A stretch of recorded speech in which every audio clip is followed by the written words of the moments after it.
Did you see it? Did you see what? Wow, well, Jan didn't believe in showing affection, so sometimes I don't know how to react when a girl touches me. Oh, I like it.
All right.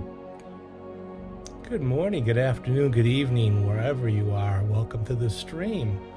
I hope all is doing well on this Tuesday. Beautiful warm weather here in Chicagoland. Doing something a little different today. Playing some royalty-free music so we can get some music piped into YouTube for today. Just something different. So I hope you guys are doing well. Oh my God, no wonder I can't see. Dirty glasses. So it's Tux Tuesday. We're gonna, you want to talk about Linux and streaming. I am not an expert, but I did stay at a Holiday Inn a couple of times. So, but I've been streaming on Linux for over 8 years now, and each year I get a bit better. I am still, kind of a novice. I definitely know more than I did when I started. What I can do is maybe get you started if you're looking from coming over from Windows to Linux with what I think you should start out with if you've never been on Linux before. I see way too many people in the OBS forum going into systems because friends recommended it, and they're probably pretty decent recommendations, but when it comes to OBS and streaming, you want to make sure that you're starting out right, and then as you learn you can go to the more difficult distros. I am doing mine on an Arch based system, EndeavourOS. Yes, I am on Arch. Now, I did not install Arch the hard way. EndeavourOS makes it really easy. It is okay, maybe, for you users. But where it comes to things like OBS and that, it's not officially supported unless you use a Flatpak. As I constantly keep saying on these streams, that if you are using something like StreamerBot to do your streams on Twitch or even YouTube, Kick, whatever. Now, I just stream to YouTube and Twitch. Twitch I'm aiming as my main platform these days. So I really know nothing about Kick or TikTok or anything like that. But you can kind of take the basics and add it to that. Now, some of them, like Kick and all that, doesn't have open APIs. Twitch is the best, as far as I'm concerned, and my knowledge. There might be something out there better, but with all the things that you can do to engage your, the people in your chat, the followers, I don't think Twitch right now can be beat. Is Twitch always perfect? No. But you have even less control on that on YouTube.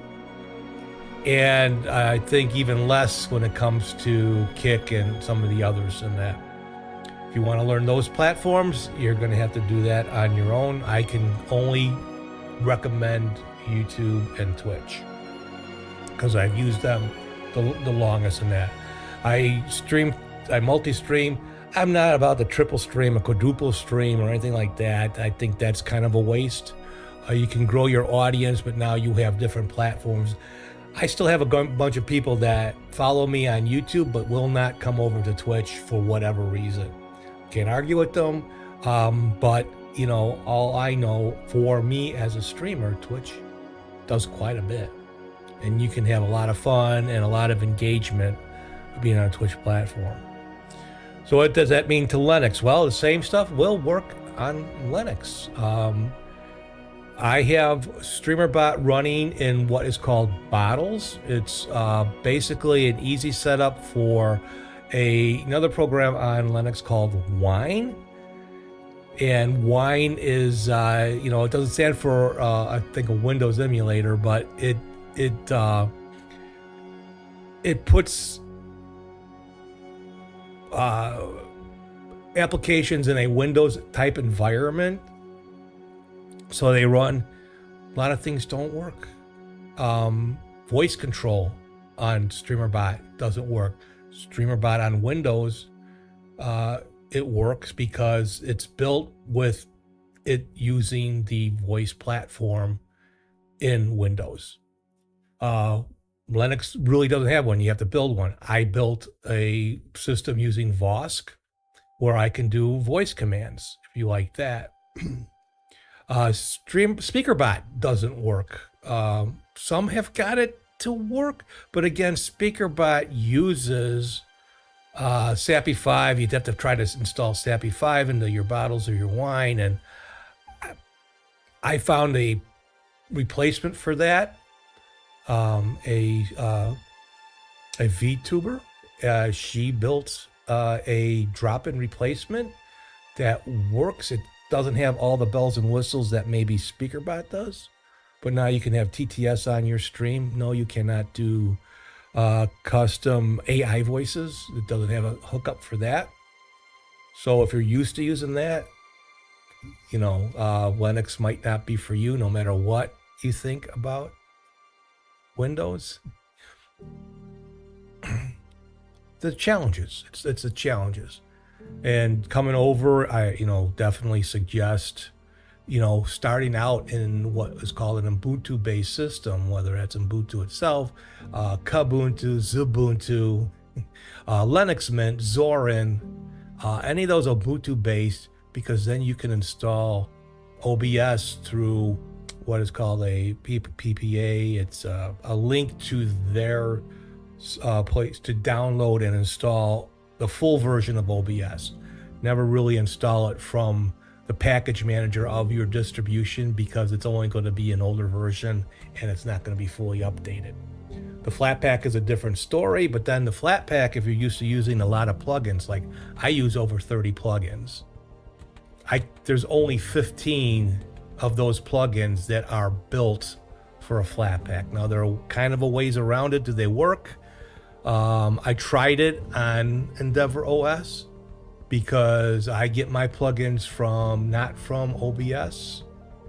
People package them and put them in what's called the Arch user repository, and I use my plugins from there. So I actually use 34 plugins over on Windows. There's a couple plugins that I can't get over on the Linux side no matter what. Well, at least in the AUR. Whereas a lot of the plugins over on that you get from OBS, the developers are making them with Windows, Mac, and Linux. Very, very seldom do you see one that's just Windows these days. It happens. There's over on my Windows system, I have an auto starter that starts up all my programs when I'm ready to go streaming, so I don't have to go there and click everything in that. Well, on Linux, I had to build a batch command to get them all started. Not real hard, but it's different. Auto start works in the toolbar of your OBS. It's a plugin and it works, but it's just for Windows.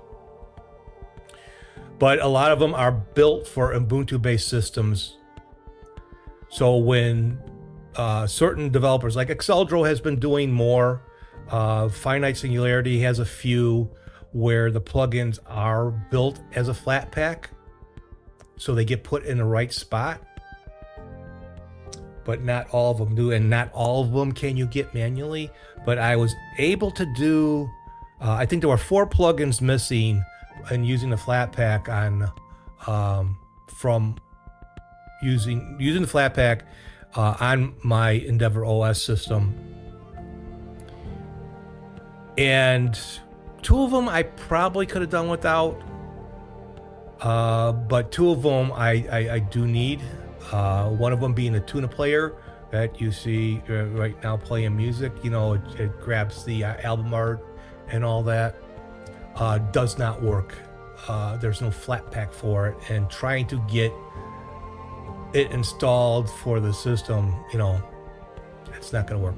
VLC does not work. Like there's no VLC set up in flat packs for Linux. So using source, you got to use media. So you got to change things around, and there's no other drop-in media player that you can throw into OBS. A lot of decisions to make, a lot of thought in your process.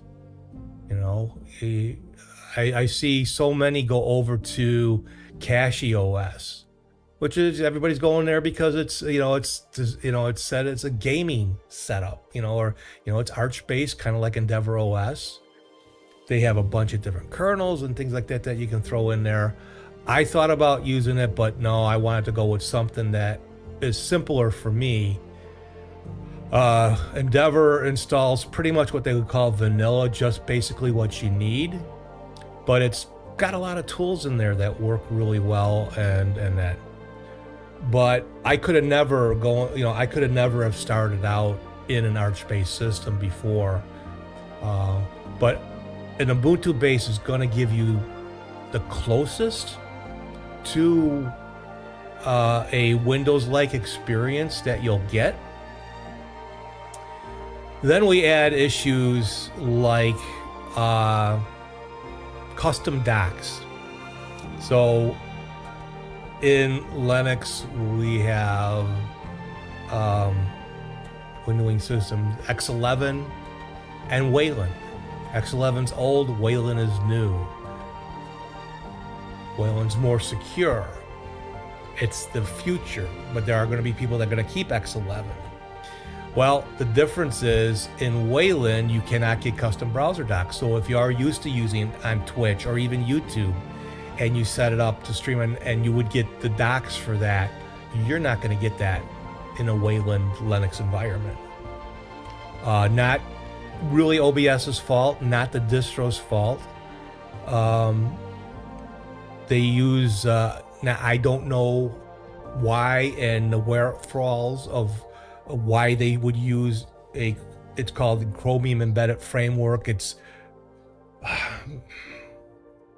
kind of like a browser source that's used.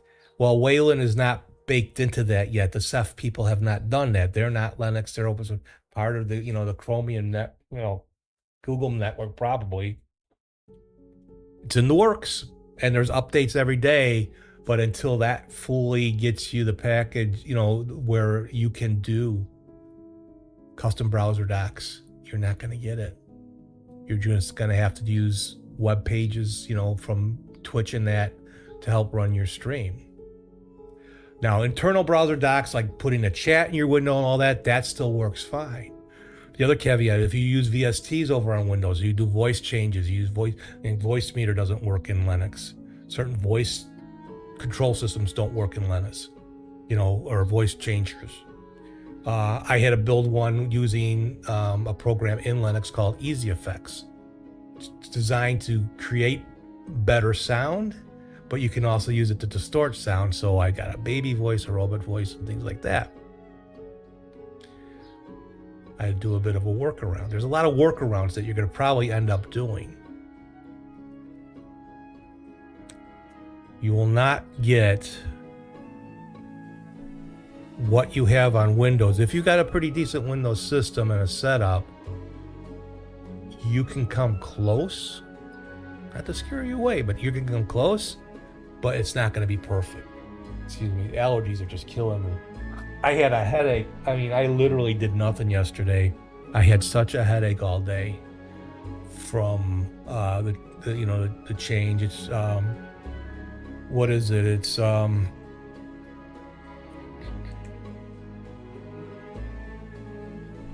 it says it's only 63 here Fahrenheit. You'll see the Celsius come up in just a moment. But it's supposed to rain in that.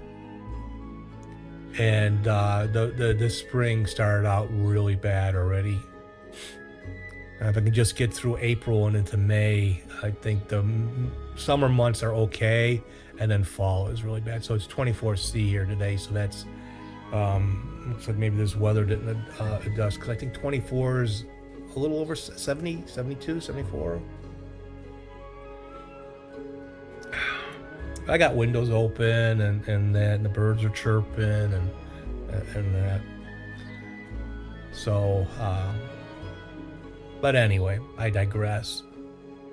So, what do you want to do? What Linux system do you want to use? I'm not. I know a lot, but I don't know a lot. I'm not that super geek guy. I'm gonna try everything in the book to get something to work. I don't have that time. Whether, regardless, I'm retired, it's just, to me, a waste.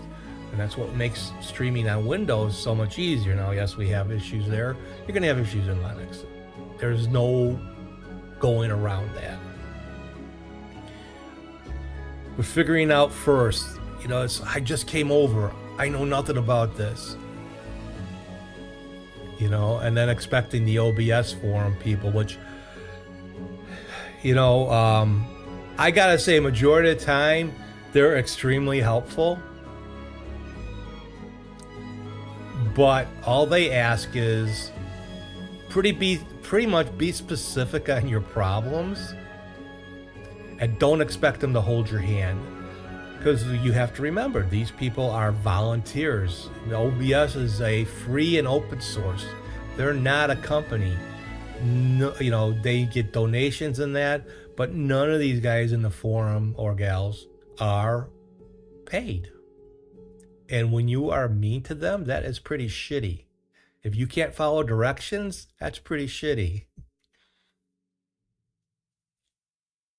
What did I see in the last couple of days? I want to stream. I know nothing about OBS. Help me. What kind of computer do you have? And they give that emoji. I don't know. I know that's the world today. But know what kind of system that you're on. You got to do a lot of the troubleshooting yourself. You just do. It's just the way it is. Help yourself, so you can help them help you. Give them the right information, and don't argue with them. I also see a lot of AI.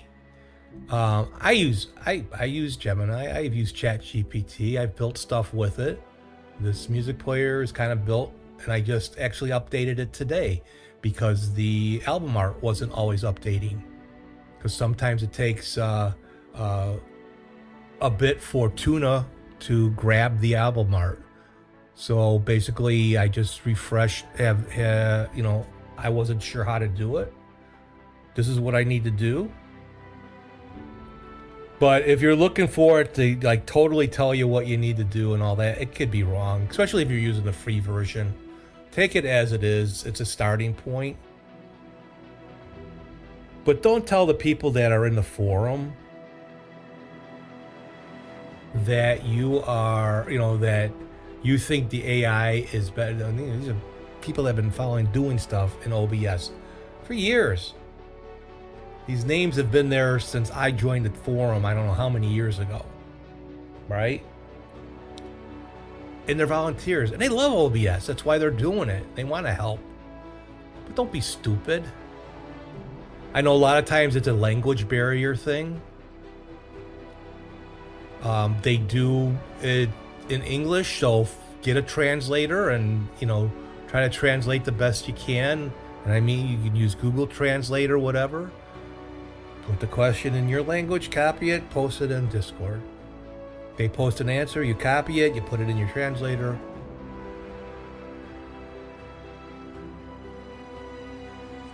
But be patient, be nice.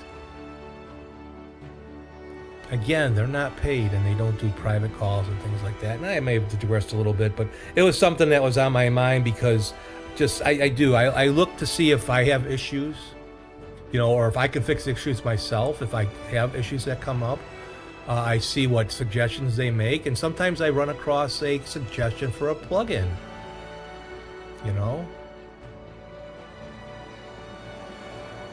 But don't demand help, and then don't tell them they don't know what they're doing. You might not like their answer. Like, you might have a crappy laptop and you're trying to get a 4K video out of it, and it's not gonna happen. Not the way you want. OBS isn't magic.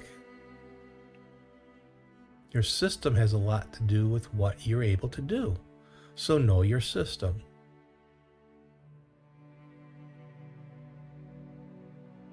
I think many of these people pull out an old laptop they've had. Maybe they've been using their tablet. Maybe they've been using their iPhone for a long time. And they want to stream. Oh, this sounds good. OBS, yes. And maybe the laptop hasn't been started in a long time.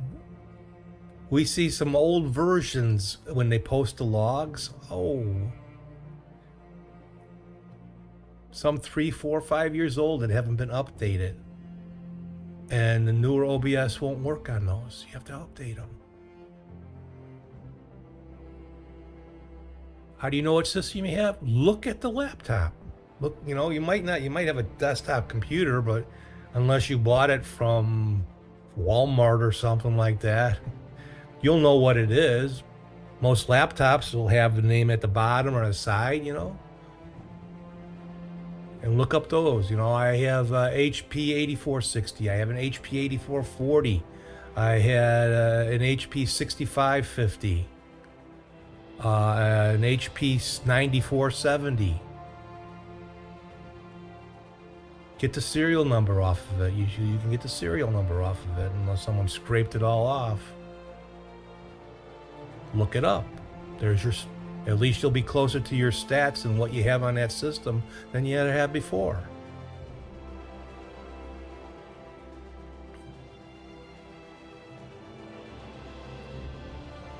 There's no magic way. You're watching, what is it? Some detective show. You're watching CSI. And they're trying to track down a license plate. And it's all blurry. And they magically in the computer take that blur and it's perfect. Very seldom happens in real life. That's TV or the movies. Getting better with AI, but still, it's not gonna happen. So there's nothing out there that's gonna fix your problem if you have an older laptop or you don't have the right equipment for it, the right processing and all that. Know what you have. Know what you're gonna use. Not everything can capture games. Not everything can capture, especially coming over to Linux, there's some games that maybe don't work 100%. It's on you. It's not on the OBS people or anything like that. It's on you. Know what you have.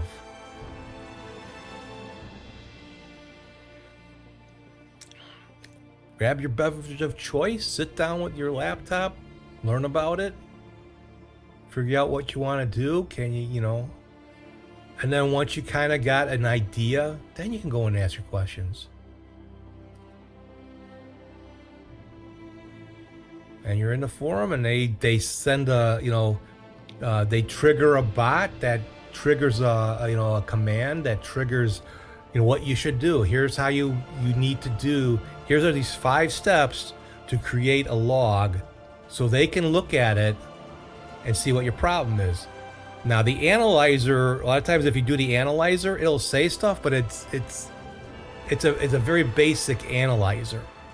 It doesn't tell you everything that's wrong. Inside that log, even after all this time, I have a hard time reading those logs to figure out what the hell my problem is. I trust these people because they've been looking at them for long to say, oh, this is your problem. Believe them. I don't think I know what you know what you're talking about. Sometimes the answer you get is not the one you want to hear. It's in life. That is life. But once you get all past that and you decide what you want to do and it works and you get things to work, you can have fun. You can really have a lot of fun.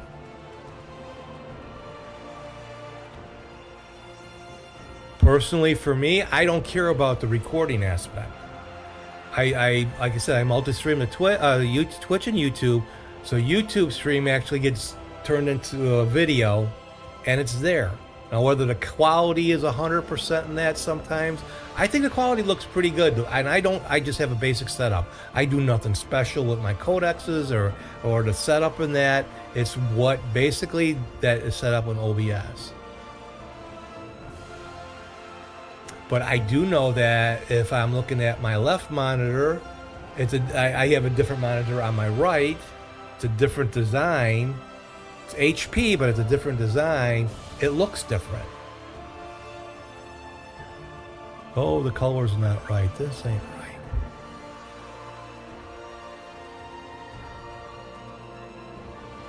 And if you want to record and then edit, you got to make sure you have the GPU for it and the memory. And again, you need to know what you got, what's your system. I don't know it all. I know more than some and a lot less than most. But I try, and I look up, and I read the forum, and I see what's going on. I see the questions.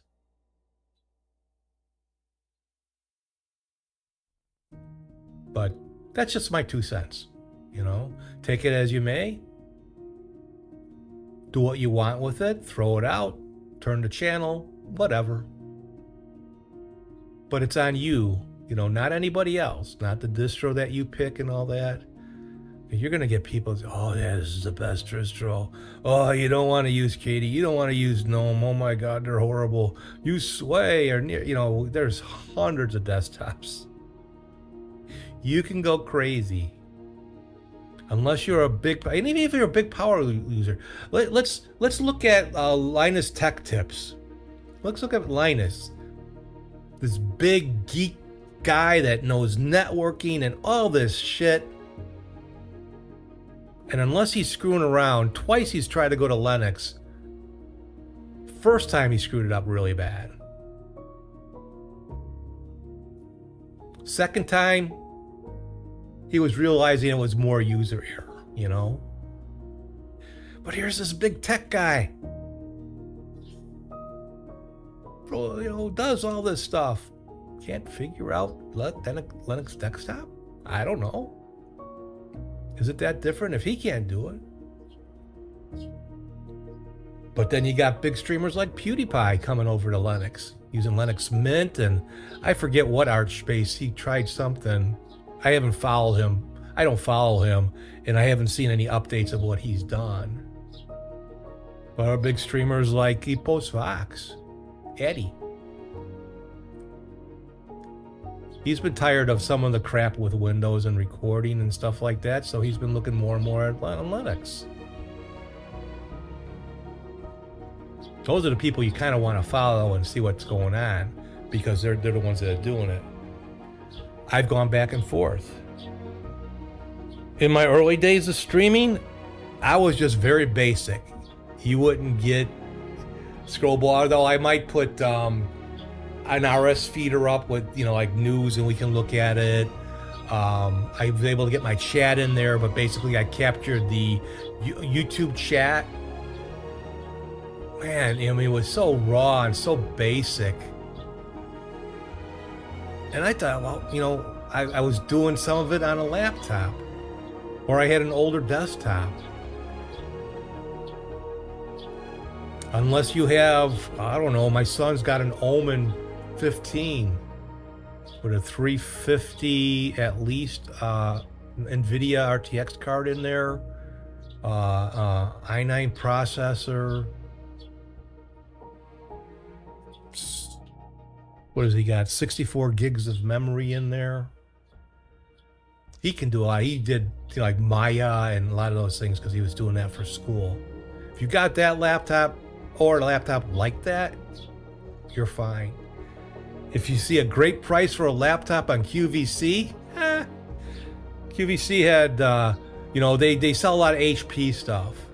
And they had a great bundle package. If you are a basic user, this would be great.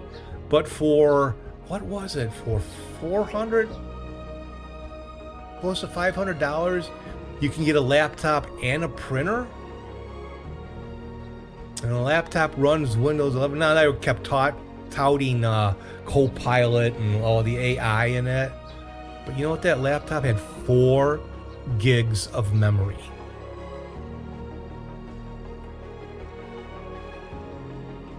Forget about anything really. That's not going to be a gaming laptop or anything like that. Today, in today's environment, they're just installing, and it's probably a customized Windows 11, I don't know, to run on that, but 4 gigs of memory. Excuse me. Crazy. Now, if it was just for, say, my wife, who just watches, you know, listens to podcasts, watches some YouTube videos, does her email, does searches, finds recipes, and just basically surfs, it's perfect. I have, you know, this is still good until I think October. The little Asus VideoBook, Windows 10 on it. She qualified for the year extra and all that. She doesn't want to use it. But it is. It's 4 gigs of memory in this thing. It's got a 64 gig eMMC, which is a soldering. It's like probably no better than a SD card type, you know, operating, you know, or storage for it. So you can't save a lot on it. But all she did was surf and things like that. OBS on that? Ooh, no way. No way. It can probably run, but don't even think about putting a plug-in in it. Hit a test. I thought I had a pretty decent laptop that I would use, I would take with me when my son was going to night classes, and I would take him to his night college classes. I would just hang out at, it was a community college. And you can hang out there. They had open Wi-Fi. They didn't care. I did some streaming from there. And it was still my basic streaming and all that. But then the Wi-Fi there was only, you know, like, I never thought about the upload speed when it comes to streaming. But download was only 20 megabytes a sec. So upload was really low. And I would have all sorts of problems. Thank you, Siri bot.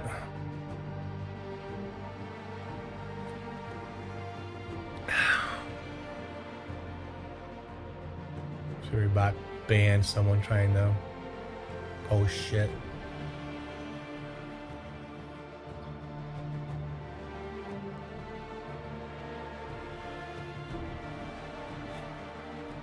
I had a better time streaming on my tablet than I did my laptop and that. So why, you know, internet enters, streaming Wi-Fi,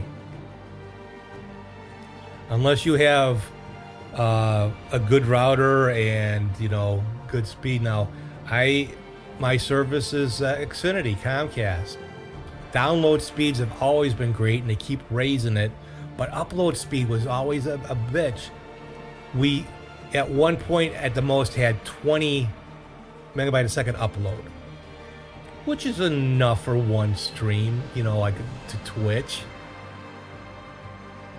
Maybe you can, you know, if you were streaming at 720. But now they've, you know, our area, they're finally coming in with fiber cable.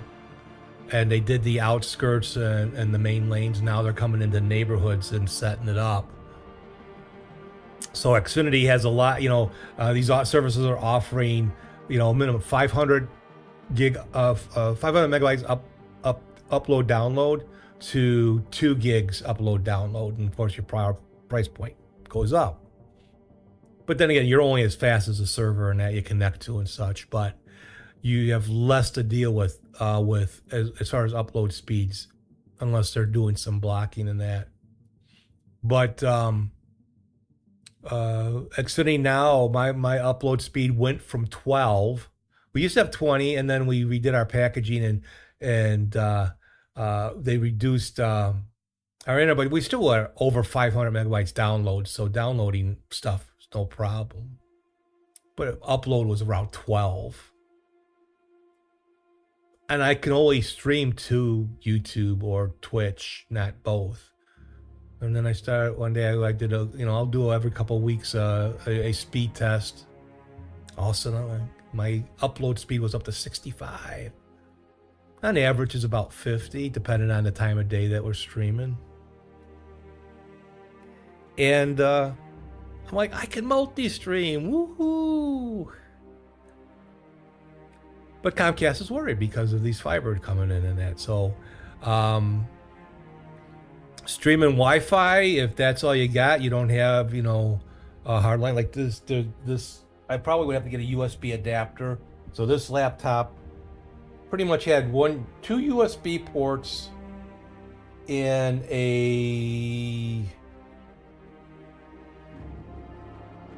like a USB. It would have to be a USB HDMI. And an audio output input. Very basic on this. There was nothing much you can do. Couldn't hook this up to Ethernet. I guess if I got it in an adapter.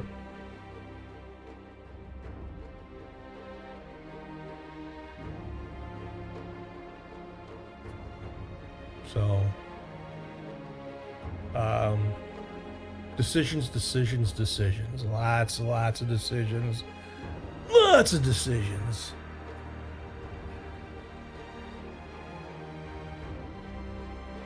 But it's on you.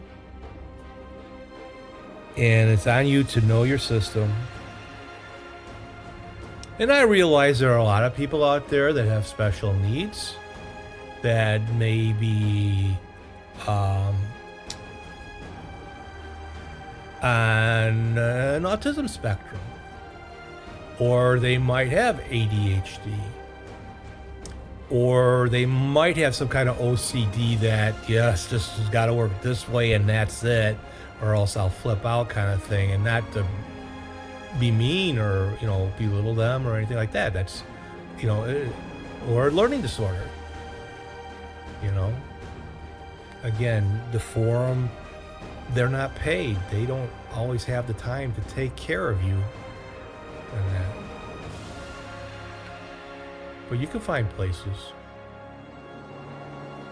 But that's no excuse for you being mean to them, or, you know, they're trying to help you the best they can. Some of my favorites are, you know, I'm streaming in 5 minutes and I can't get my OBS to start. Oh, well, I guess you're not streaming.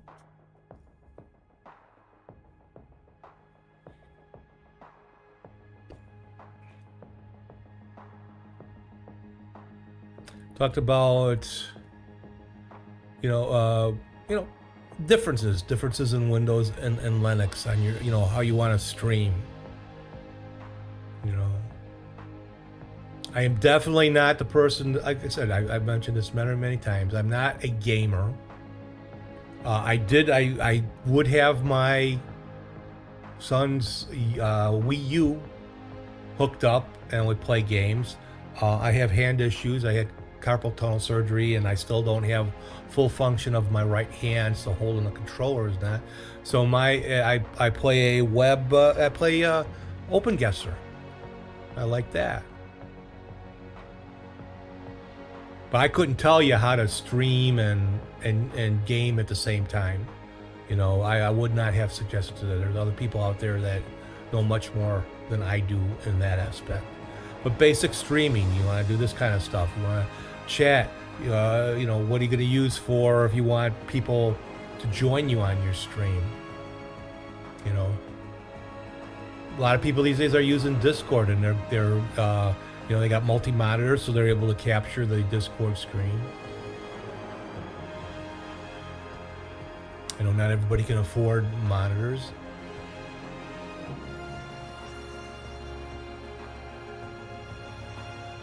I have a 27-inch here, a 25-inch here.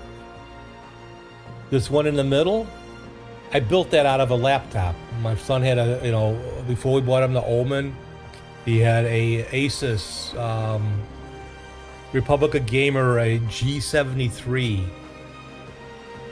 The G7, yeah, G73, 17.5-inch monitor.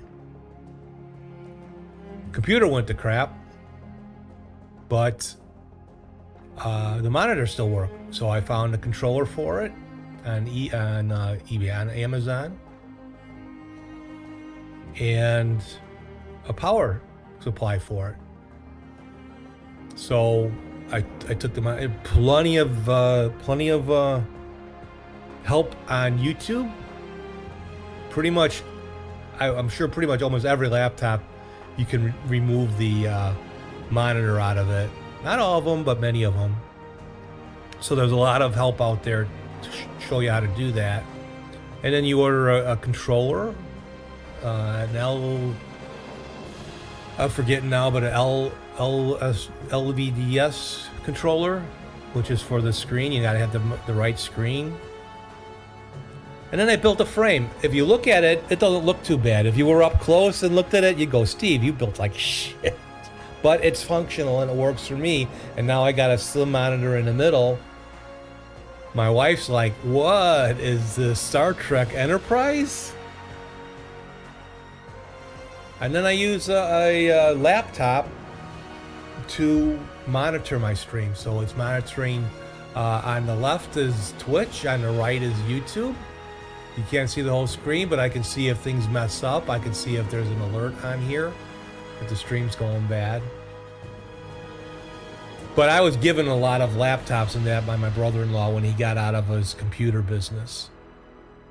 And I'm down to only a few of them now. But 2 monitors, you know, you can get away with 1, but 2 monitors are what you need. And then I got 2 tablets here. I got a newer tablet that I use Touch Portal on to control OBS. And then this is an older, you know, this is a Lenovo Tab Plus. And then this is an older Samsung Galaxy G2. But I'm able to get the web browser on it. It's older, it's like Windows, or it's Android 7. But the browser still works, and I got it connected to StreamerBot to do actions. You know, like, all right. So I don't have to leave StreamerBot up if I didn't want to. I can, or it has to be on, but I can hide it. So multi-monitors is a good thing to have. Not everybody can afford them, but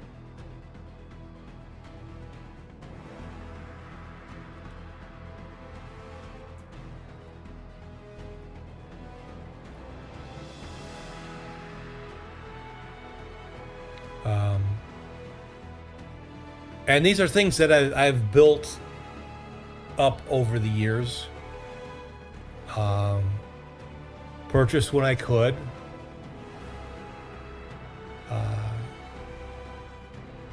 I used to, and the laptop that you've seen up above, I control from my desktop. I don't have to get up there and do that. I don't have the mouse. I use a program called DeskFlow that basically I control that laptop with my keyboard and mouse from my desktop. And there was a time that I had one monitor, but I had 3 laptops going. One laptop would have YouTube chat on it, so I didn't have that on the screen. And then another one might have Discord or Telegram, which I use on it, so we can keep in touch that way. And it's like if you ever heard of a KVM switch where you can switch from computer to computer, this basically does it automatically. So it's off the screen. You're able to set it up in a grid. So it's almost like having multiple screens in that. That's something to look at. It makes it a bit easier. And yes, it will work with Wi-Fi.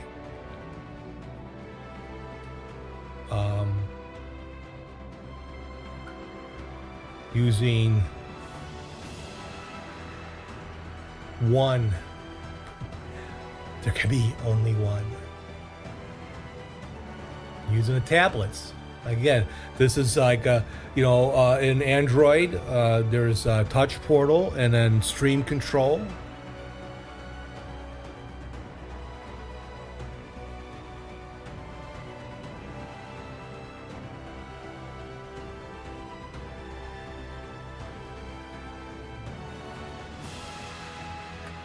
Bank's trying to get, we can give you a real good loan rate.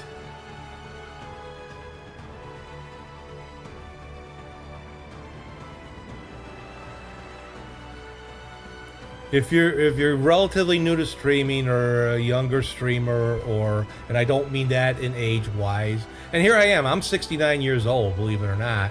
I'm gonna be 70 this year, and I'm doing this.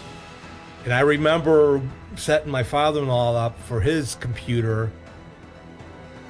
Very smart man, very intelligent, figures things out, couldn't get the computer. And he was my age when, my wife and I have been married for 35 years. So I've known him a long time. He had recently just passed. Very smart, very, very, very smart. But I had the one thing on him. I had the computer. I had the power. I had the power to get him to do, to let him do his solitaire.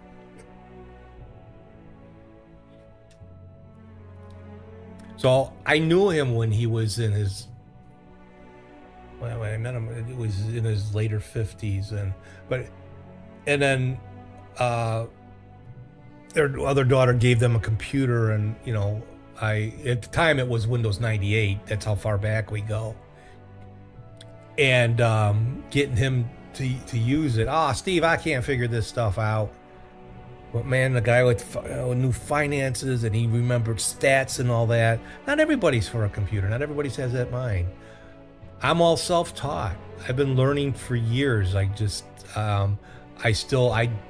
don't get into the nitty-gritty. But this last several months of building up my Linux setup again, I've done a lot of scripting in that, stuff I haven't done before. Yes, I've used AI to help me.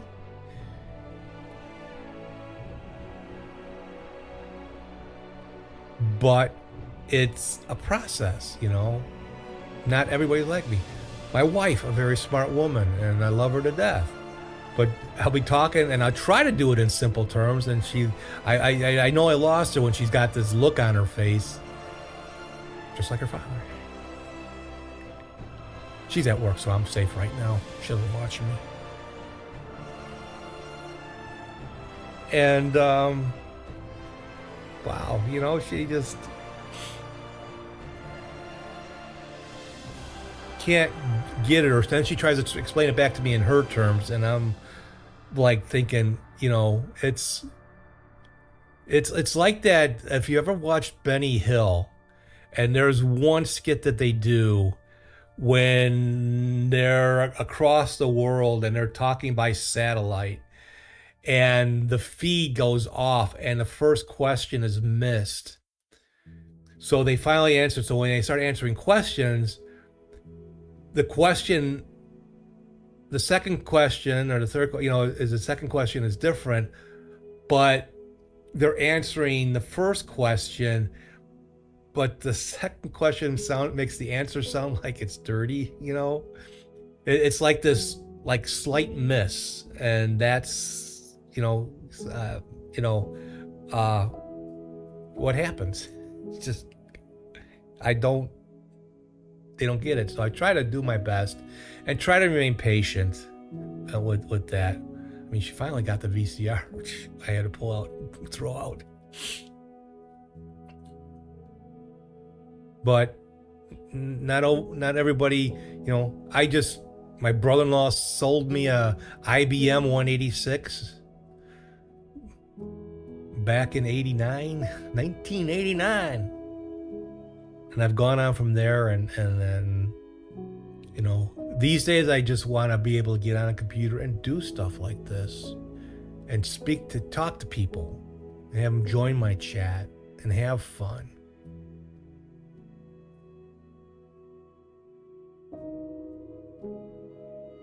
And not have to worry about building systems and maintaining them. But if you're on Linux, you're going to have to do that.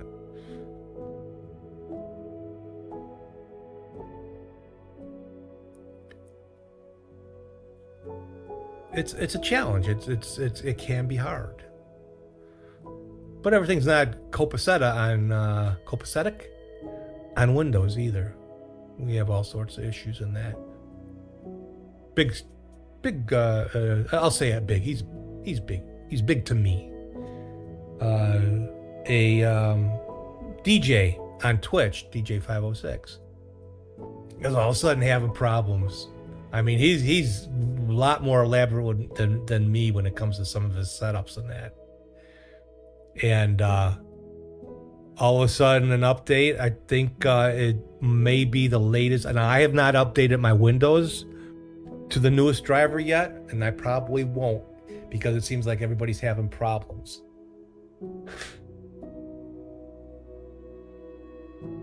On Linux, people don't like NVIDIA, you know, whether it's proprietary or whatever. I've always been using NVIDIA. I haven't had an AMD card in my system for ages.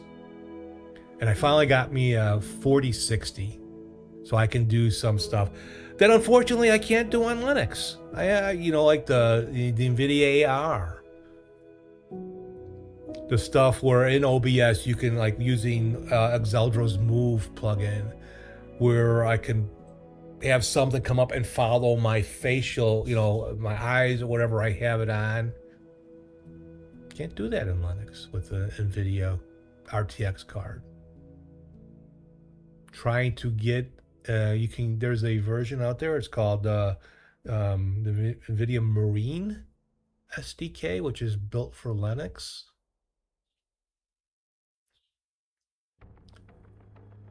But the steps to get it and install it over on Windows, you just go to the download site and then download the NVIDIA SDK or the NVIDIA Studio, and you get all sorts of fun extra stuff in there.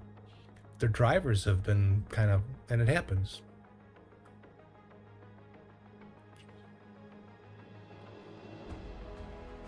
But you don't get the functionality out of an AMD card as you do with NVIDIA, the stuff that you can do, the AR stuff.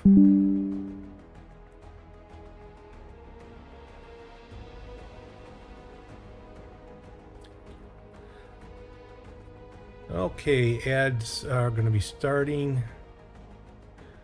I am going to take a little break. So I will be back. Please don't go away. Come up with some questions for me, okay? Computer, break time? I gotta wake up the computer. Computer, time for break.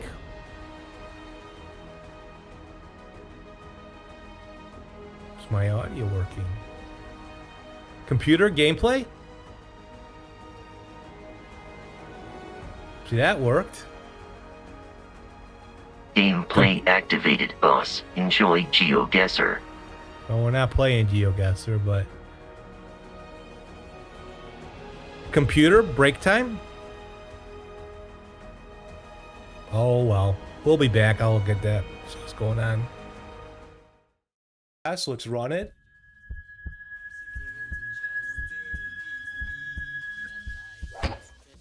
Ugh. Horrible Spider-Man. Such a bad Spider-Man. But did you hear the Spidey tingle sound enough? Was it loud enough?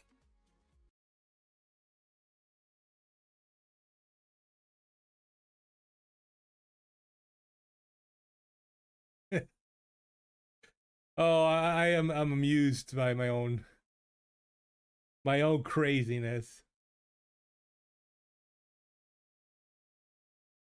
Okay.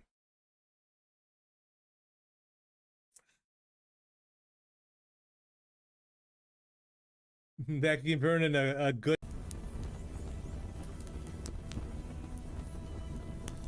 I can get a little yellow inside. I don't know. That would be kind of neat. And just so I can be seen a little bit more. But yeah, when you see Johnny Storm, he's all flaming.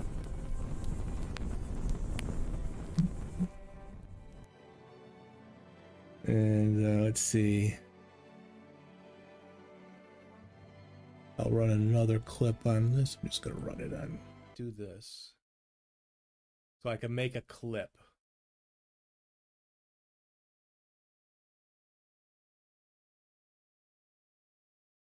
All right. So I used I think it was a version of Photoshop to take this photo from here to here. And what do you think?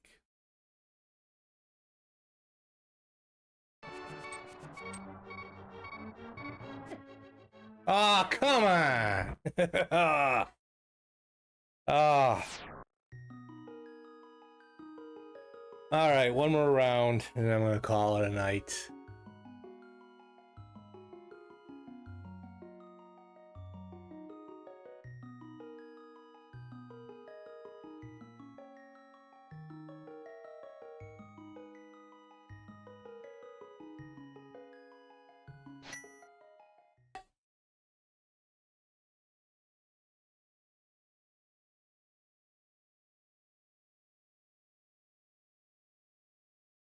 Holy shit! Oh!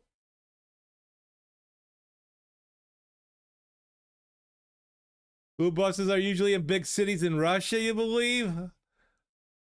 Less than 5 kilometers.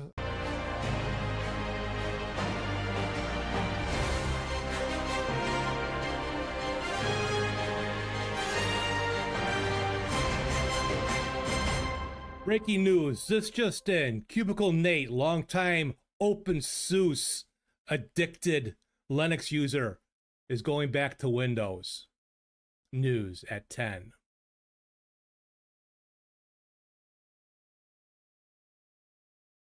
Seconds before.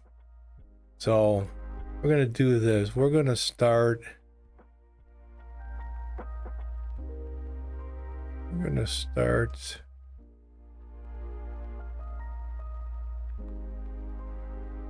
We'll do the Matrix one.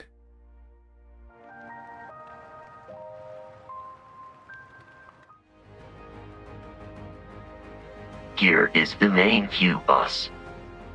All right. Well, I think I started my break time a little bit earlier. Sorry, on Twitch you might be seeing some ads. On YouTube you're not. So that's okay. So what do you want to do with your what do you want to do with your streaming? What do you want to do on your Linux? How do you want to set it up? Do you need a lot of plugins? Do you want a lot of action? Computer, right monitor? Here is the right monitor, boss. StreamerBot. This is working out of what is called bottles. It is a flat pack. Flat packs in Linux are self-contained applications.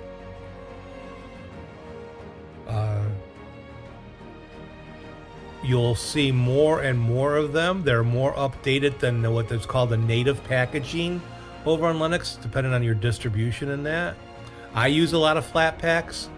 You'll hear the comments that, oh, they're too big, they take up too much space, blah, blah, blah, yada, yada, yada. You'll get a lot of that in Linux. The battle between what they call native packaging, built for the distribution that you're on. They repackage stuff.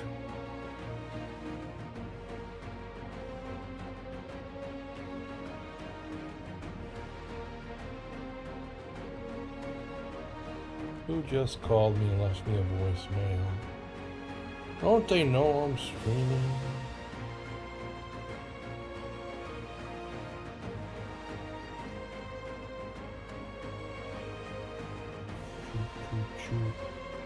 I am going to be right back. And I found it wasn't break time. It was... Computer, be right back. Let's run it. 30 seconds before. So We are taking a short break. My boss works me too hard. I am pausing the queue so no commands will work.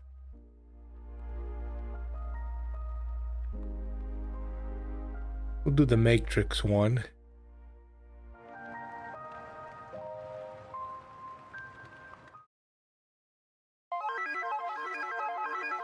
Yes. And then we'll do the create a clip.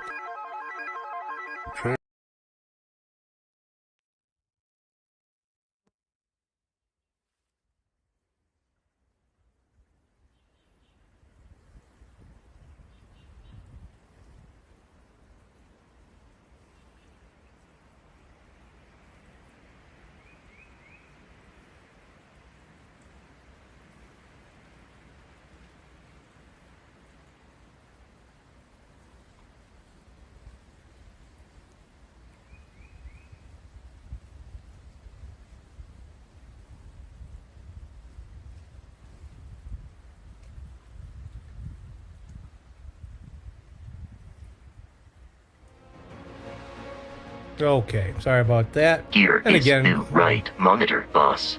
Bullshit voicemail. Comes from different area codes, but then it's coming from an Andy. Hi, this is Andy. Give me a call. Here's my number. Now I know a couple of Andys, but none of them sound like this, and none of them would be sending me a message from a phone number. And then include another phone number. And that just... Here is the middle monitor, boss. It must have picked up the wrong verbiage. Computer, right monitor. Here is the right monitor, boss. Oh boy, computer. Oh, coffee. Almost too warm. I should have made iced coffee today. But again, bottles is a version of wine. If you go to if you're looking to install OBS, not OBS, StreamerBot to go alongside your OBS in Linux, you can do a wine install. or you can do a bottles install. Bottles makes it so much easier. There are no commands to put in. You know, you just set it up right and you're good to go. StreamerBot is actually in the pre-approved programs. There's a list of pre-approved Windows programs in bottles that you can install in a Linux environment.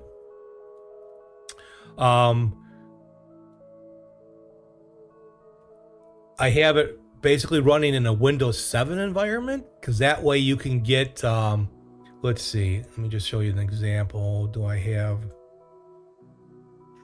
is there,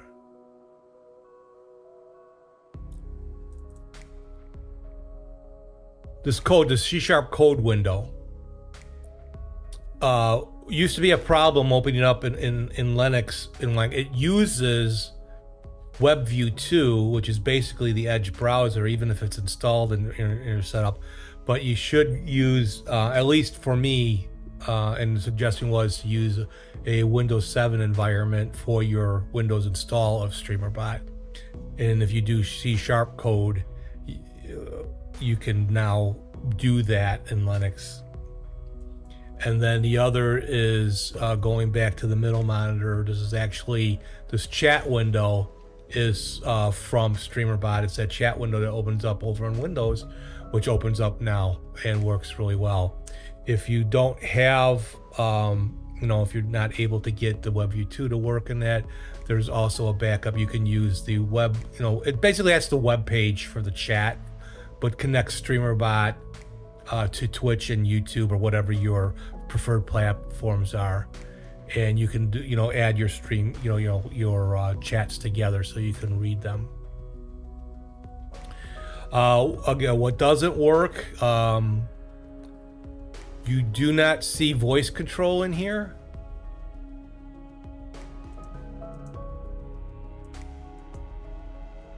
Because StreamerBot uses Windows voice control.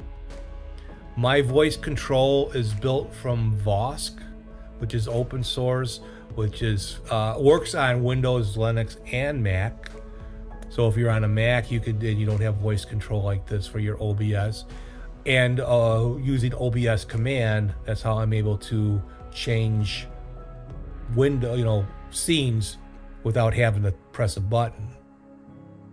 So I have 3 ways to change scenes: the buttons on my tablet, voice control, and going up to my OBS and changing it that way. With the voice control with Voz, you can also add in using CMD, mute the mic. I don't have those set up. I may eventually add some more to it, but basically it's just my main scene changes in that. So no voice control. Again, I built mine using something like Vosk. Then I was getting ready, so I didn't have a TTS. I was using Tangia. Tangia's got a lot of cool voices in that, but I didn't want to pay for the version. Yes, it's only $9 a month, I think, is to be able to use it more. But I don't make real much money off this stream at all. So I'm not going to add stuff to it. I look for free versions to use in a way. Since SpeakerBot won't work, I was working with AI to build a TTS system with Piper, which is open source and has lots of voices from an open source platform, Onyx. Like the voice that you hear when my voice changes, I've downloaded that. And there's a long list of voices that you can use and change, a lot more than in the basic StreamerBot because that also uses Windows SAPI 5, or you can do the cloud stuff, Google, Azure, Amazon, 11IO, Monster TTS, and what else. But I found those to be, even though they had some great voices and relatively, they're pretty much free. You can get a lot of data from them before you even charge. And even if you're charged, it will be pennies. but it's the delay in that. So actually, this is where AI came in really good and said, well, there's a new program out there called Speakaboo, which is a drop-in replacement on Linux. This will also work in Windows and Mac too. So Mac users that use StreamerBot or SpeakerBot can use this because it hooks up using WebSocket and UDP servers. And the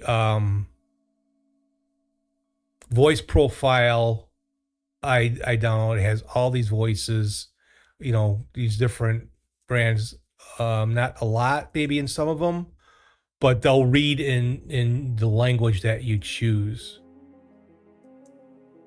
The English, where are we? All right, where's?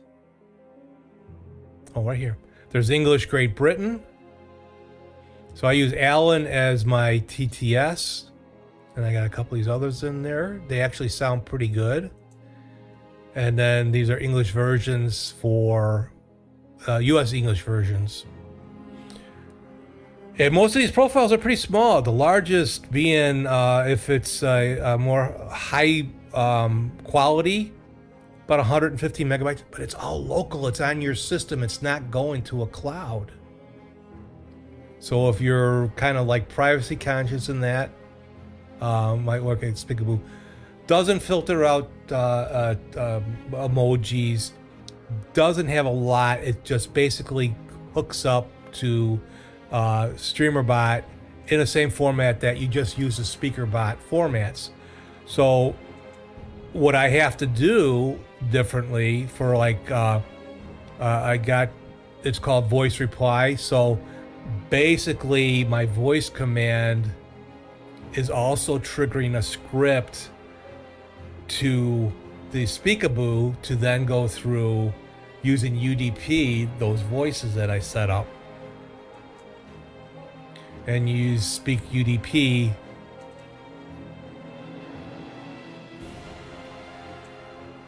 and so I get voice activation with that, and it's very quick, a lot quicker than the SAPI 5. Over on Windows, I use a SAPI 5. I found a thing on GitHub, or actually was recommended through StreamerBot, that you can download on Windows 11 some of the Azure voices, and it'll convert those over to SAPI 5. But I actually don't think those are always on the system, and the delay on them, like I'll do a scene change. So if I do a scene change right now, computer main view. Here is the main view, boss. That was pretty quick. Steve, someone has joined the chat on Twitch.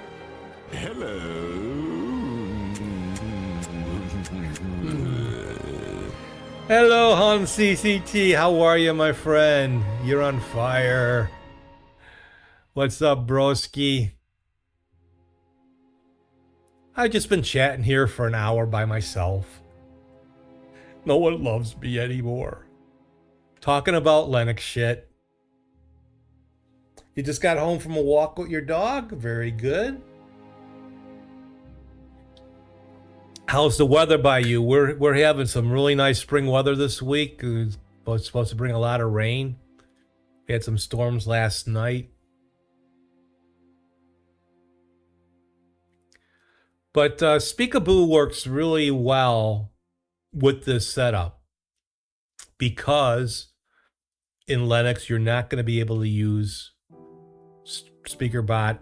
Even if you get SpeakerBot installed and try to get SAPI 5 voice system installed in your wine or bottles environment, chances are, unless you're really hard line to get it and do it, you're not going to get it to do it. So the stuff that works there isn't going to work here in Linux.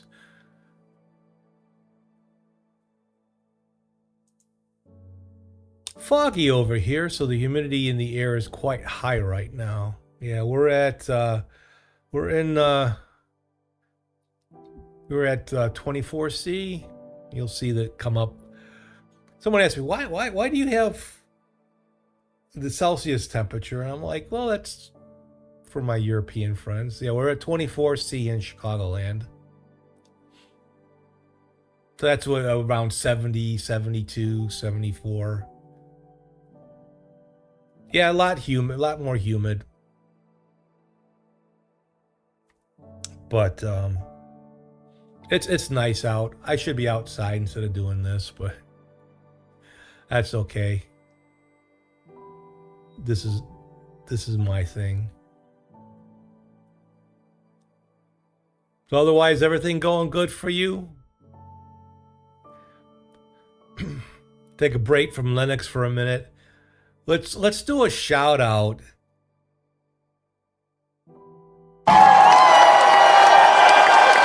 For Hungary.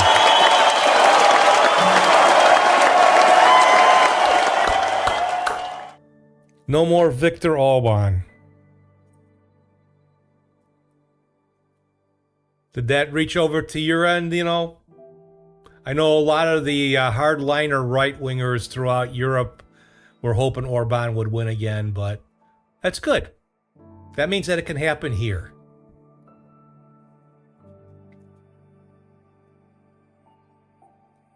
But to those over in Eastern Europe, and especially Hungary, I hope things work out. So, but anyway, enough of the political stuff for now. Because there's so much political stuff when it comes to Linux, especially the hatred towards Windows and all that. You gave 3 Chromebooks to a coworker the other day. Nice. He has young kids, so they're gonna be good. Oh, excellent. You know what? I know the Chromebook. It's Google and all that, and it's cloud-based and such. But I'll tell you, Chromebooks are so easy, and they just work. It shows someone that when there is a company behind Linux, because it's basically a Gentoo version built for what they need it to be built for, and it is immutable.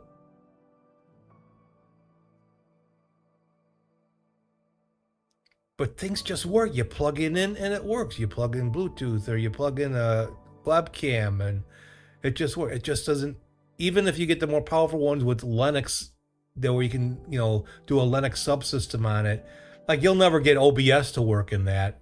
And boy, I'll see that a lot in the OBS forums. But I think Chromebook is a good choice. I tried to get my wife, I was going to install ChromeFlex on one of the laptops, and she would not sign into a Google account. And I wasn't going to let her use mine. Not that I have any secrets and all that, but mine is tied to my my platform. Chrome OS just works. Most of the stuff these days is web-based anyways. Yeah, it is.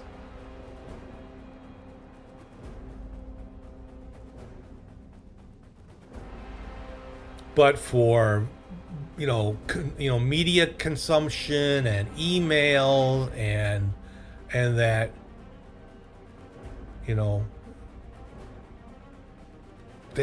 they're just good to have. It would have solved a lot more problems that I have here. But yeah, my wife, I'm not going to sign into another account. But even the good stuff that would come from it, she wasn't going to do it. What can I do? Abide by my wife's wishes. I can't make her. But because someone's going to tell her to watch this, and I'm going to get slapped in the back of my head. She's not home. She's at work. I love my wife, and I understand. it's funny how privacy conscious she is, but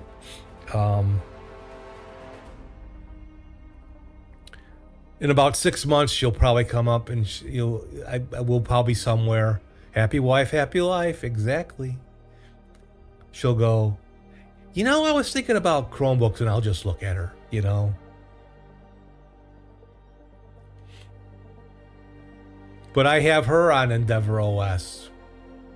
Although that somewhat nicer laptop, the 9470, she was having a rough day.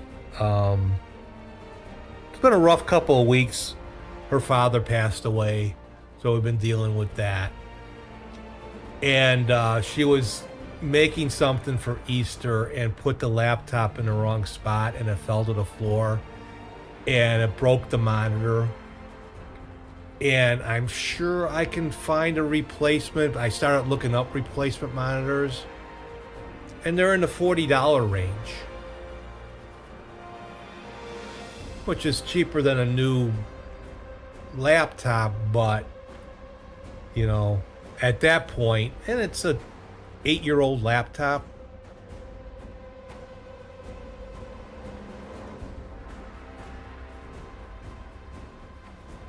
but I had a couple other laptops that my brother-in-law gave me. This one was a little bit older, but I've got, in fact, I got EndeavourOS on all my systems here.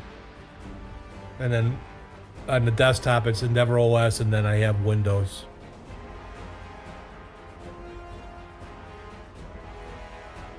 Never would I have thought I'd be an Arch person, but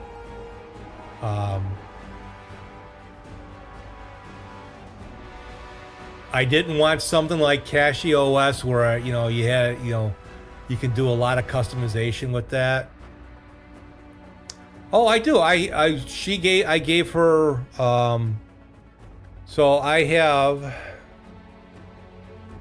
that laptop up there, which monitors my stream. That's an older one. That's an 8440, I think.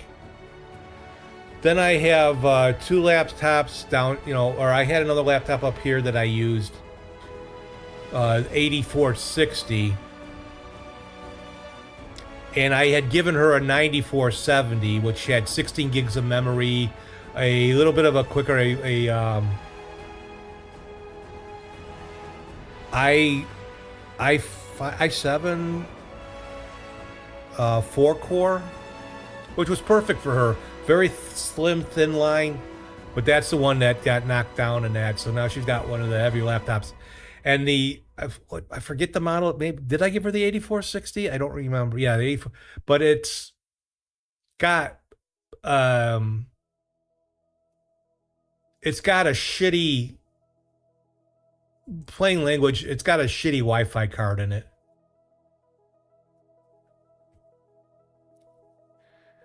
It's 10 feet from the router downstairs, and the Wi-Fi is getting maybe 50 megabytes download where we have 500 plus.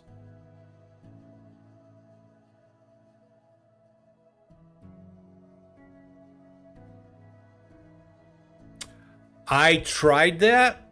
I have a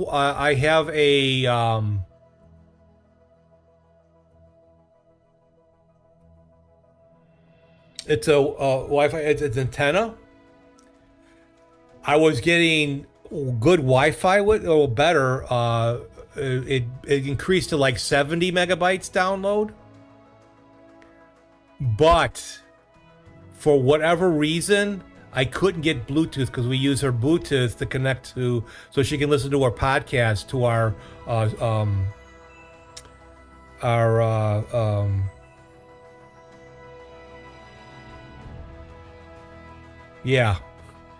my TV, my soundbar.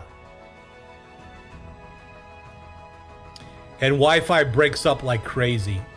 Or I couldn't get it to, I couldn't get, not Wi-Fi, but I couldn't get Bluetooth to connect with it.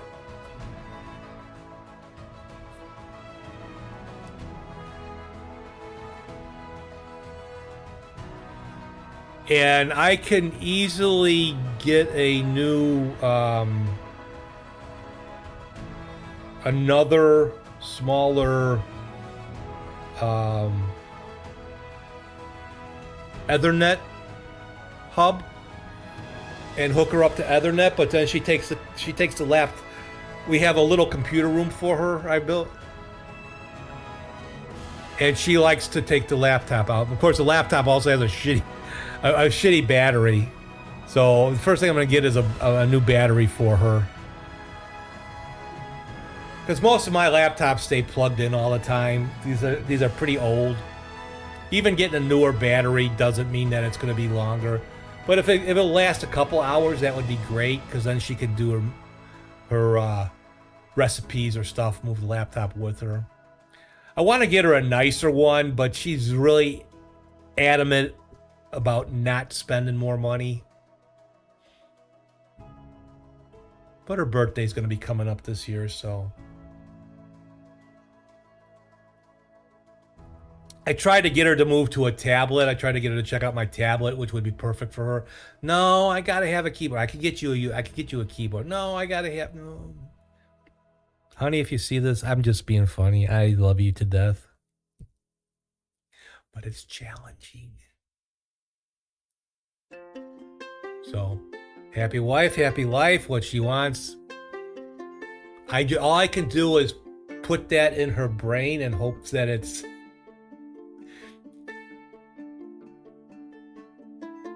She's gonna kill me when she. I'm glad she doesn't go back and watch these. I could be wrong, but.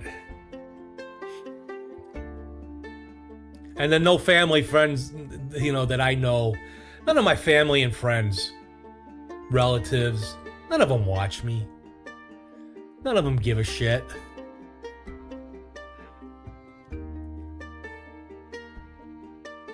And those of you out there don't know us enough to be able to message her.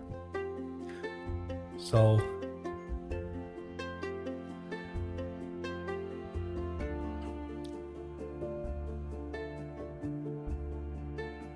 but today, Hans, I've just been talking about, if you move over from Windows to Linux, what you can expect as far as streaming goes, OBS. Do you use StreamerBot? Do you use other things? Some of the Elgato stuff is working more and more on Linux, but that's still kind of a bit of a workaround if you use Elgato.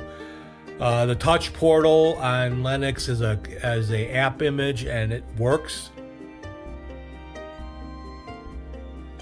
IKEA sells good Bluetooth speakers. I really like them. Yeah, I have a let me dig it out here. Don't want to hit my microphone too much. I don't use it right now. I got this on Amazon. Yeah. It's a DOS instead of BOS. This little thing has such great sound to it. But she would leave it always plugged in. It's got like 15, 18 hours worth of battery life. But my wife prefers the soundbar because it's louder. It's throughout the whole house, almost. And then she doesn't have to worry about turning on the soundbar is usually on.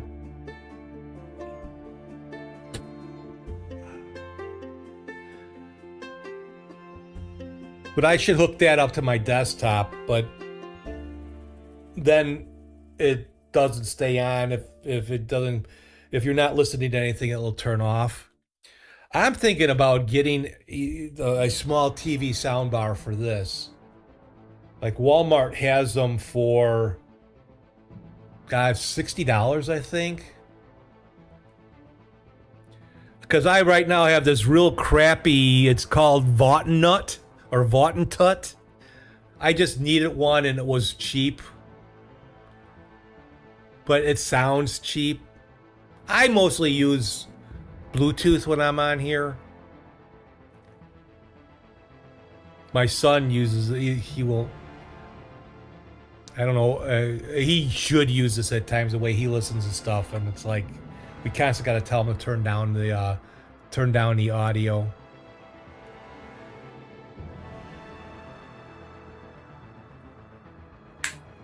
But with Bluetooth, every once in a while, it happens on Windows too. I constantly have to reconnect my earbuds or my headset on Windows. But Bluetooth is always problematic. Sometimes it seems more so on Linux, where you gotta delete it and then add back in and then set it up.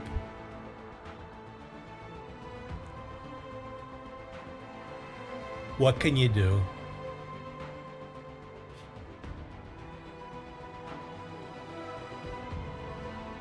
But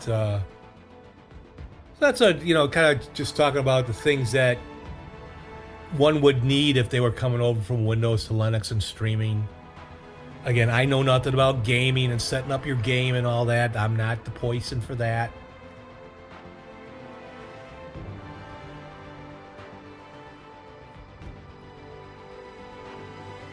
And I know I've come a long way since my first streaming, boy. And we're going to do that one day. One of my streams is going to be about the streams that I had. I know that's going to be exciting, right?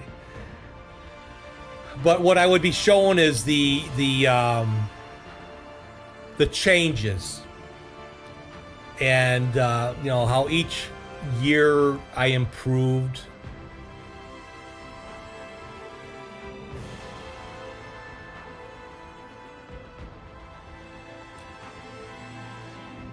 There's a couple of kind of streamers, followers that, I don't know if I want to stream full time. I don't know if I have the voice for it and all that. And I know I didn't. Boy, I probably still do it. But I used to mumble a lot. I can't tell you how the streaming has improved my life. It improved me at work. Because you have to learn to talk to people. Because you have to learn to talk when no one's there, like the first hour of my stream. No, this is actually a relatively cheap mark arm. It's a Lolling Arts.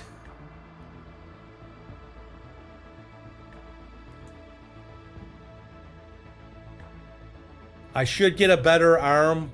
But until this one falls apart,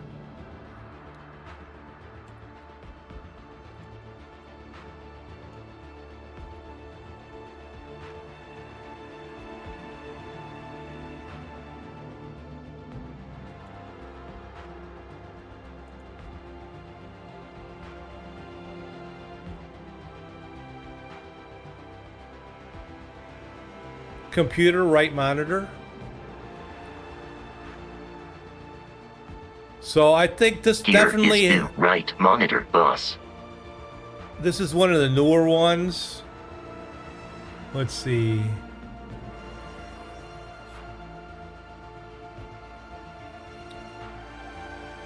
I think it was even cheaper than that, but it's under $44. It's under $50, $45.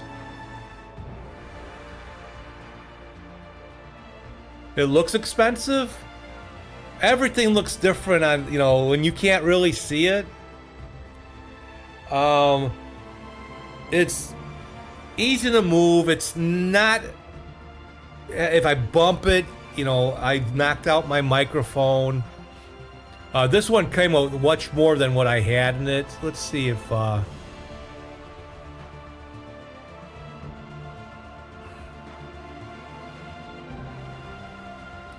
actually, it might be more like this one. Because I bought it with my Fi-Fi. No, it's a little bit...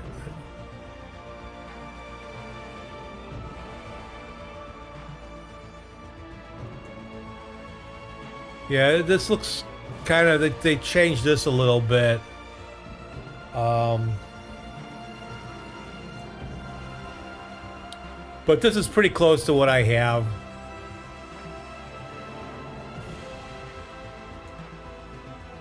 So yeah, this was around $18 US, if I remember right. I'm sure I can still look that up.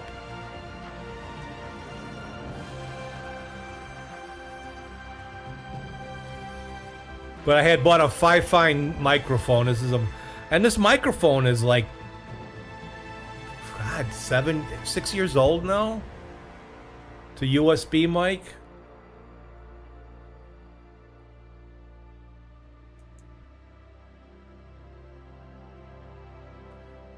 But it's, you know, it's done the job. You know, the thing that I'm struggling with is getting, I don't know how the mic sounds today, but I'm using Easy Effects to kind of, so I can use it with my voice changes. And I thought I had a good voice, normal voice setup, and it started sounding really bad, and I don't think I changed anything. In fact, I have a feeling I know what I did. I added something to fix it today, and now I just realized that, oh, because I haven't changed anything, I didn't save it. So I haven't done any voice changes, so there we go. So that way if I change something, it would go back. So hopefully it sounds a little bit better, and then I turned down the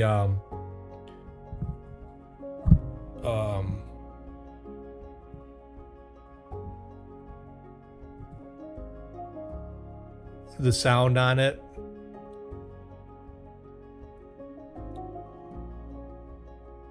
Volume, not sound.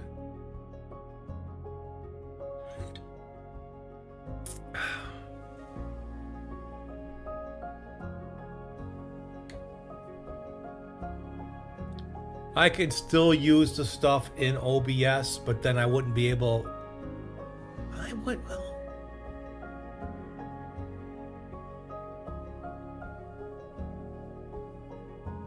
through StreamerBot, I would still be able to handle the voice changes properly, but I have it now to where if I hit a button, now it should be my baby voice. Hi, I'm President Trump. And also I have it to where I have a notification of when the voice changes.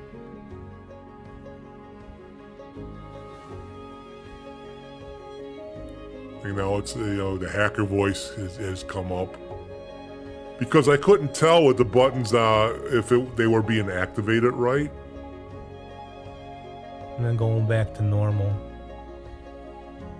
But I've noticed, like, I have a robot voice that I put together in a retro TV voice, and I don't know what's causing it, but all of a sudden there'll be this electronic noise, and I don't know what filter I've used that's causing that, or if it's the microphone. But sometimes when I go back and forth, it doesn't. It messes up. So I don't think Easy Effects is the proper way to go. But it's what I got right now on Linux.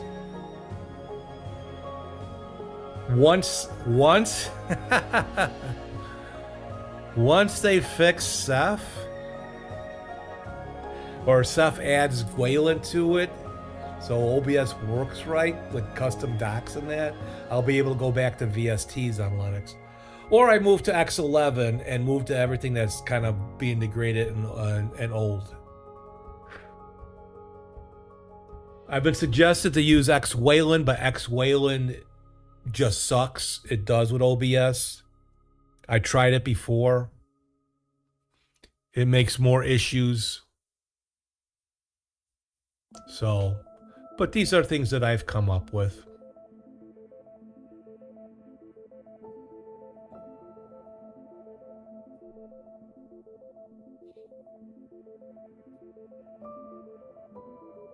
So, I mean, I think I'm pretty talked out. Let me show one of my voice control scripts, or my voice script for my voice control.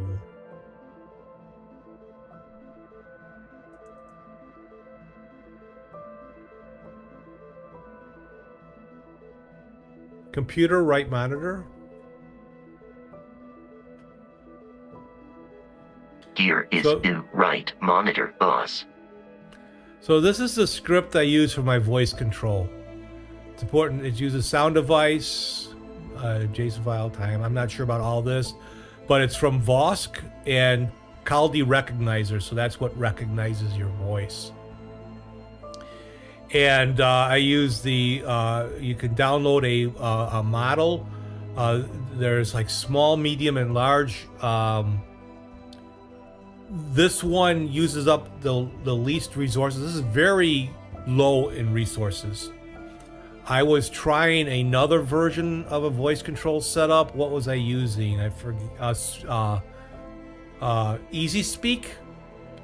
Oh, and it was using a lot of resources. This doesn't use a lot of resources. I got it set up to a wake word. So computer is the wake word, and if it hears that, it's ready to use a command. So my commands right now are, these are my scenes. So these are basically tied into OBS CMD, which is tied into my OBS. And then I have it actually, so I get the voices activated. Can I ask you about something? Are you a bar soap guy or a liquid soap guy? You've personally been getting bar soap because it's better for the environment. I have no problems with bar soap. I mean, now it's funny, my wife uses a bar soap, but we use liquid soap, mostly Ivory, which is, I know that, I think you're talking about the plastics. That's hard to deal, with, because I don't think is there, I never really looked it up. Is there bar soap, bar shampoo soap, and bar conditioner soap? Because you still need to use shampoo and conditioner. But anyway, I had added in with the trigger, so when you hear the voices, it's actually triggering it back to that speaker boo, and it uses UDP to send to that.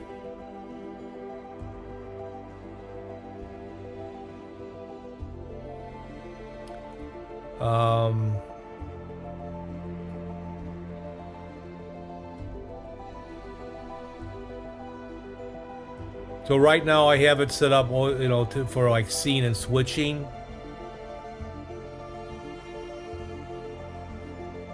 And this works really well. I can't tell you everything that it does, but I'm learning on that.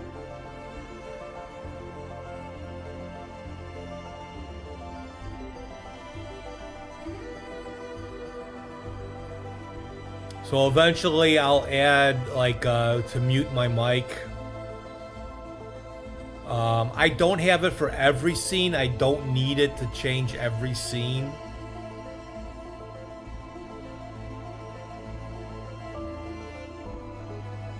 I'm looking to see if there are refresh functions.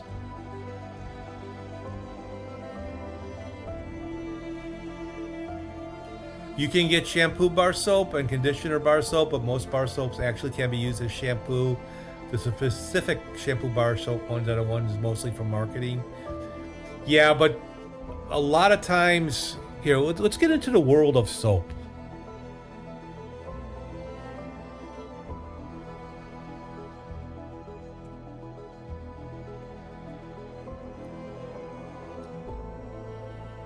You can use bar soap to wash your hair, but bar soap, which is great on your skin, is not really good. It really strips out the oils from your hair. And if you don't have a good conditioner, it will dry out your hair. So that's the problem with that. I have many times, because I've stayed at someone's house, I've gone camping and had forgotten shampoo where I used bar soap.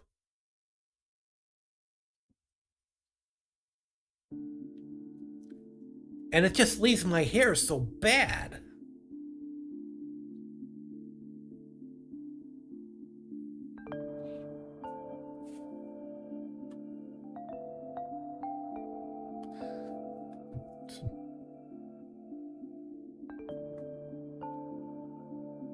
But there's nothing like having a bar of soap with a partner.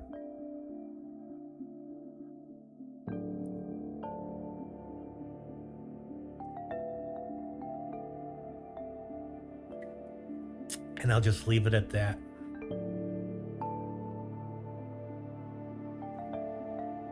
Yeah, it could depend on what oil's in the soap, but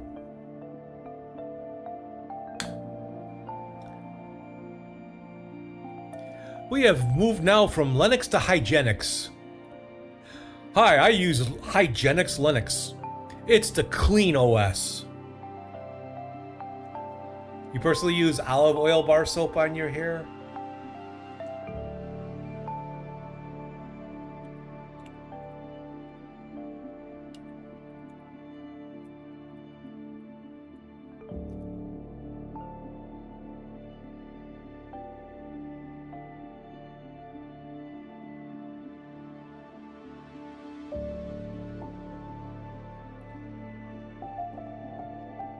Here we go.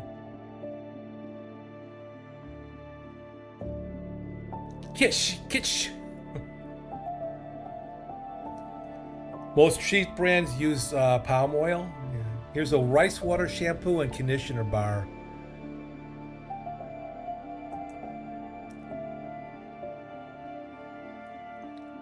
Rice water protein solid shampoo bar for thin, fine, and damaged hair, and the conditioner bar.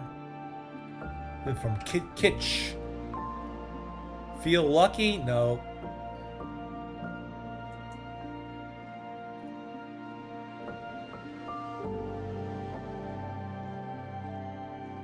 And my son, because he's so lazy, he has Pert, which is a shampoo and conditioner in one.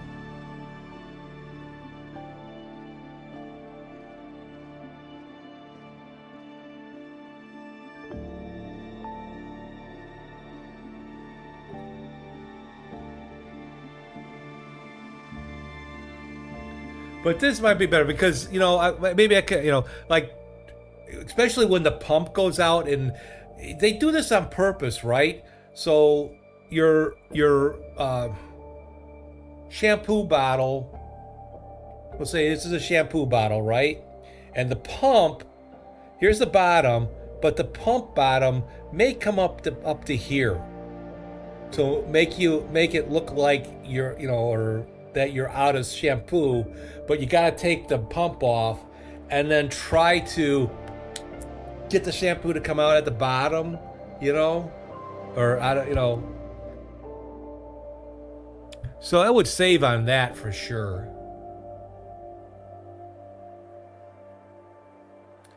But my wife is very specific on some of her cleaning needs and that, so I'll ask her, see what she thinks about it.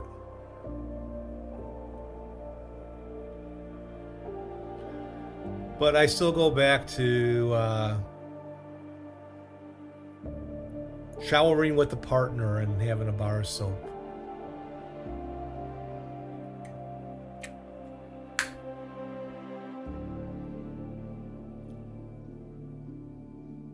Getting all slippery and...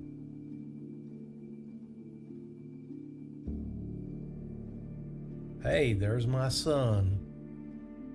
Steve, someone has joined the chat on Twitch. Welcome, traveler.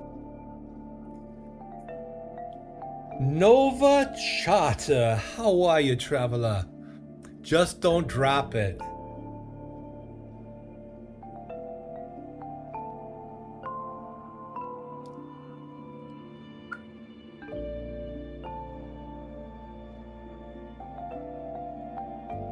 So how are you doing, Mr. Nova?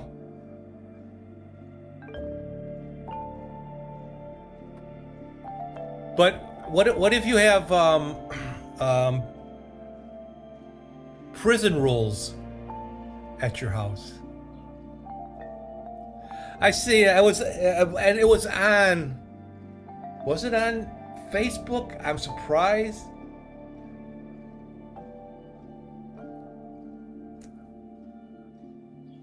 Might have been on Tumblr. But Facebook will show Instagram stuff that could be pretty racy. But this woman's in the shower and she's, you don't see anything, below her shoulders really. And she's got a bar of soap and she's soaping it up and all of a sudden it slips out of her hands and it hits the shower room floor or the shower floor. And her eyes go wide and her husband, the next thing, he's downstairs pouring coffee. He hears it. Wife looks around in the shower, bends over to pick up the bar soap. And all of a sudden her husband's behind her.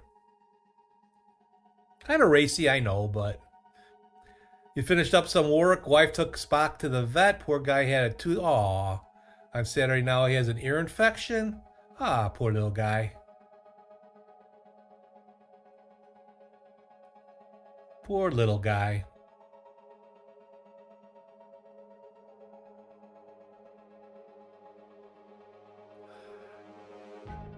I have a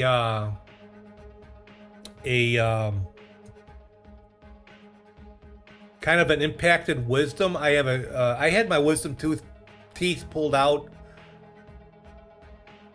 I'm gonna say back in '86. It's been a while. I was a young man, but I guess one started growing back, but never grew out, and embedded itself into my jawbone. And it's not infected or that, but it's starting to push the jaw. I feel it being really puffy in that now, which could cause problems. So they got to do an extraction and removal from the bone. And then they have to graft in new bone into that area. I'm having that done May 4th.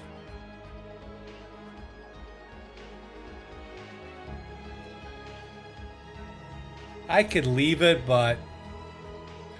And probably the only...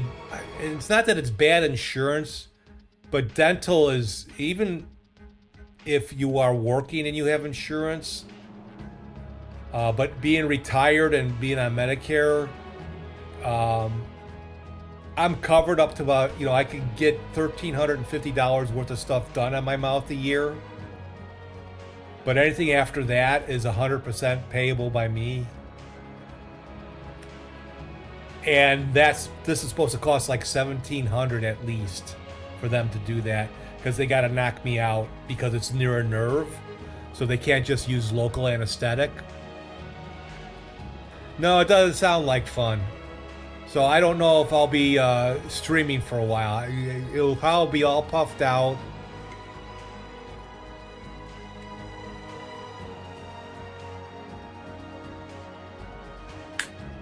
But anyway, unfortunately, you came in just as my son asked me to pick him up. So today we were talking about a lot of Linux stuff again because it was Tux Tuesday, as I call it. Oh my god, my chair's starting to split from the side. That sucks. My son is brutal on chairs. I should make him buy his own. Oh, I don't know, And I actually said, this is supposed to be weight appropriate, like about 500 pounds. I'm 245. He's 185. But now I'm just like filling the side here and it's starting to come away. And I spent pretty decent money on this chair. God damn it. He's just, and the way he sits and all that. But anyway, unfortunately, I'm going to have to go. Nova, thanks for coming in. Computer, time to say goodbye. Thanks Thank you all for stopping by. All right, very small stream today. I mean, it was 2 hours, but just had Hans and Nova.